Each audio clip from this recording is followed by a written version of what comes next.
My father accused me of being a spoiled gold digger and stopped paying child support, so I stopped calling him dad. Then everything went incredibly wrong when my dad got his girlfriend pregnant after 1 year. They married, and I didn't know that for a month because he didn't tell me. I also didn't know my baby half-sister was born until weeks after she came home from the hospital. He started spoiling them to make his new family happy and stopped paying child support for me and my mom. His wife is a jobless gold digger who only cooks, cleans, and shops. Her older daughter has her college paid for by my dad, and the younger daughter is the definition of a 10-year-old Sephora kid. As for my half-sister, she is still a toddler but is spoiled and hates the word no. The routine I used to have with my dad is now dead. As for my stepdad, he's been with my mom since I was 5. I once called him dad, and because of that, my dad told me I shouldn't love a man like a dad because he's not my father. That's why I started acting like I hated my stepdad. I never knew why I felt that way about him since he'd never been anything but good to me, and in the last few years, I felt much closer to him. He feels like the dad that my birth father should try to be. Over time, my dad has started to treat me differently. He rants to me about his political beliefs and conspiracy theories about aliens. He also brags about his new business and family. If I ever try to share anything with him, he gets annoyed and shuts me up before continuing his stories. It's like now he sees me as a buddy rather than his freaking daughter. Also, it was during these last few years that I learned the reason he and my mom divorced was not because they weren't right for each other but rather because my father cheated on my mom while visiting his family in Canada. I am now 15, and I have become a completely different person than the one my birth dad remembers. I no longer love the beach or soccer. I now love music, reading, and writing. I have written and published 2 books since 2022 and am writing the 3rd in my series. My stepdad supports my dreams and loves me so much that he brags about me to friends and family and calls me his daughter. My stepdad has an actual daughter who I love like a real sister, though she lives up north with her boyfriend, and I don't see her often. Still, though, I love them more than I love my birth dad and half-sister, who I'm related to. My dad blames me for never calling, though because of how he's treated me lately, I don't feel like I owe it to him. I also go months without visiting him now because I no longer feel comfortable at that house, especially since the bed I sleep on is their guest bed. In my birth dad's house, I am a guest.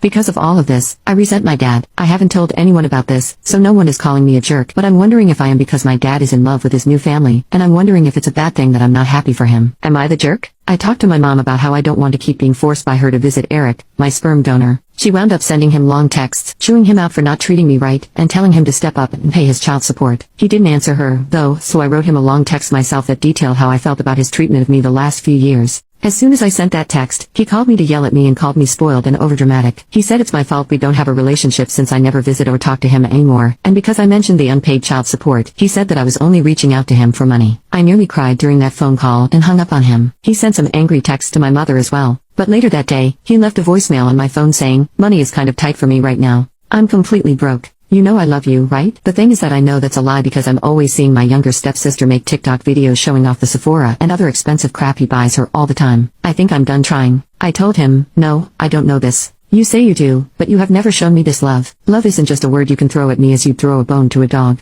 Love is a feeling of support and safety. It's a deep felt knowledge of total acceptance. It's the tissue when I cry, the back rub when I'm sad or hurt. It's that wink at a shared joke and the hug of joy and glorious celebration. That, Daddy dear, is love. That is what I both expect and need from you. As things stand, you are a horrible disappointment and a terrible father."